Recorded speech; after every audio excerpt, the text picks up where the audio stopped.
Okay guys, so as an investor mindset 1 million से एक property के बजाय दो प्रॉपर्टीज मैं आज लूंगा और दो में से एक प्रॉपर्टी मुझे ऑलमोस्ट फ्री पड़ेगी और पैसिव इनकम भी जनरेट करके देगी। सो एज एन इन्वेस्टर मैं क्या करूंगा कि मैं एक स्टूडियो खरीदूंगा जो कि 5 लाख का होगा और एक 1 बेड लूंगा जो 8.5 लाख दिरहम का होगा।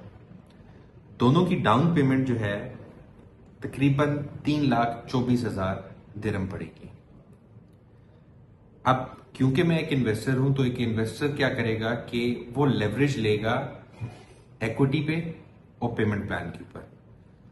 सो पहली मेरी रिसर्च ये होगी कि मुझे कौन सबसे अच्छा पेमेंट प्लान दे रहा है जो कि मेरे प्लान जो मैंने किया हुआ है उसके ऊपर। सो रिसर्च करने के बाद जो प्रोडक्ट मैंने निकाला है उसका मैंने पेमेंट प्लान लिया है जो कि 70-30 है एंड 30% पोस्ट हैंड ओवर है। 1 मिलियन का 1.35 का 70% अगर निकालें तो 9,45,000 बनता है।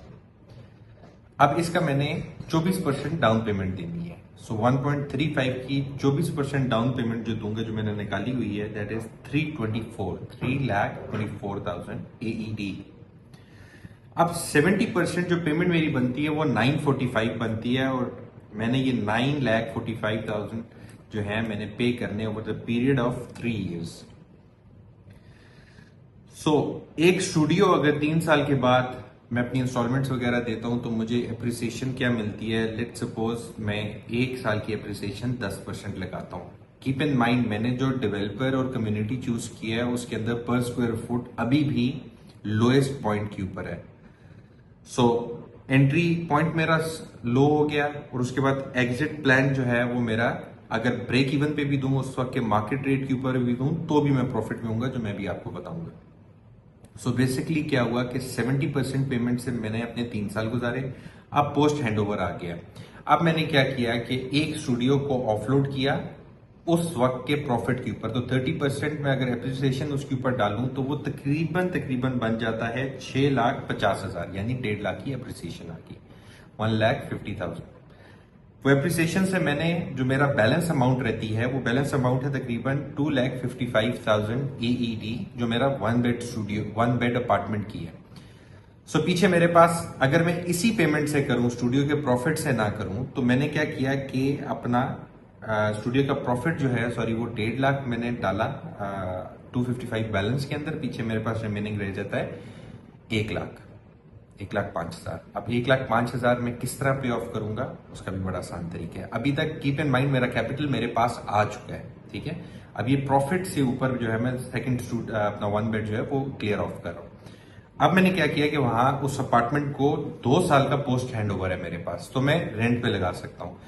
आज का करंट रेंट वहां पर 65,000 है फॉर अ 1 बेड। 3 साल के बाद लेट्स सपोज आज का रेंटल हम इंक्रीज अगर करते हैं तो 10% पर ईयर होता है। मैं 75 का रेंटल लगाता हूं उसका आफ्टर 3 इयर्स।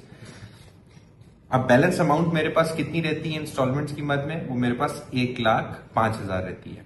75,000 75,000 मैंने ले लिया रेंटल से। शुरू में 1 मिलियन की अप्रिसिएशन, 1 मिलियन का कैपिटल था मेरे पास, जिसमें से 945 इन्वेस्ट हुआ, तो 15,000 वहां से बच गया मेरे पास। कुछ मैंने प्रॉफिट से उठाया और डाल के अपना 1 बेड की इंस्टॉलमेंट पे होती रही over the period of time और कैपिटल वापस मेरी जेब में आ गया। सो किया क्या मैंने 945 से 1.35 का एसेट उठाया। उस एसेट में से आज एक सिर्फ मेरा जो 1 बेड है जो मेरे पास रहता है वो थ्रो अवे प्राइस पे भी अगर हम करें तो 1.32 का रेट है, क्योंकि जिस डेवलपर को मैंने चूज किया है वहां का पर स्क्वायर फुट आज भी 500 दिरहम पर स्क्वायर फुट मार्केट से नीचे है। वो कैलकुलेशन तो मैंने की नहीं, मैंने सिर्फ और सिर्फ ROE की कैलकुलेशन करके ग्रोथ डाली है कि ये इतनी ग्रोथ हमें मिल जाएगी।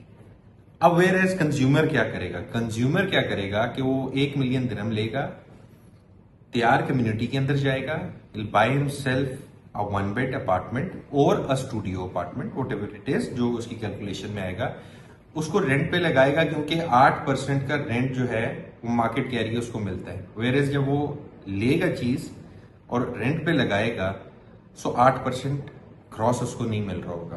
उसके अंदर क्या होगा कि उसकी मेंटेनेंस चार्जेस, सबसे पहले वो अपार्टमेंट को अपना मेंटेन करेगा for a tenant to come and live in. If he is lucky उसके अंदर कोई मेंटेनेंस नहीं निकलेगी। If it's a new building, अगर पुरानी होगी तो आपको छोटे मोटे काम कराने पड़ेंगे। समवेयर हैवी आपकी मेंटेनेंस भी आ जाती है, ब्लोर्स वगैरह, एसी, क्योंकि डस्ट है यहाँ पर, तो आपकी एसी जो है वो हर साल मेंटेनेंस मांगते हैं। सो एक छोटी मोटी चीज करके इफ इज लकी इनफ तो ओके फाइन, उसके अंदर कोई मेंटेनेंस नहीं होगी, कुछ नहीं होगी, और वो 1 मिलियन का अपार्टमेंट लेगा और उसके अंदर उसको रेंट पे लगाएगा, जो कि 6 से 7% का ऊपर उसको रेंटल रिटर्न मिल रहा होगा। 3 साल के बाद यही एप्रिसिएशन हम उसके अपार्टमेंट के ऊपर लगाते हैं तो उसके पास तकरीबन मोटा मोटा 2.5 लाख 2.5 से 3 लाख दिरहम उसने कमाया होगा।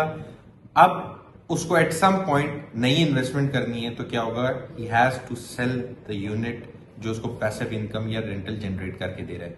वेयर एज इन्वेस्टर ने क्या किया कि उसको पैसिव इनकम लगाने लगी, उसके बाद कैपिटल उसका वापस आ गया, उस कैपिटल से उसने न्यू बुकिंग्स करना शुरू कर दी, तो हर स्टेप के बाद वो अपना पोर्टफोलियो इंक्रीज करता जा रहा है। वेयर एज इसको दोबारा से एक नई चीज लेनी पड़ेगी, उसको सेल करेगा, एप्रिसिएशन जरूर उसको मिलेगी, लेकिन वो एक नई चीज लेगा और मोस्ट प्रोबेबली इसने वही यूनिट लिया होगा जो शायद हमारे इन्वेस्टर ने बेचा होगा।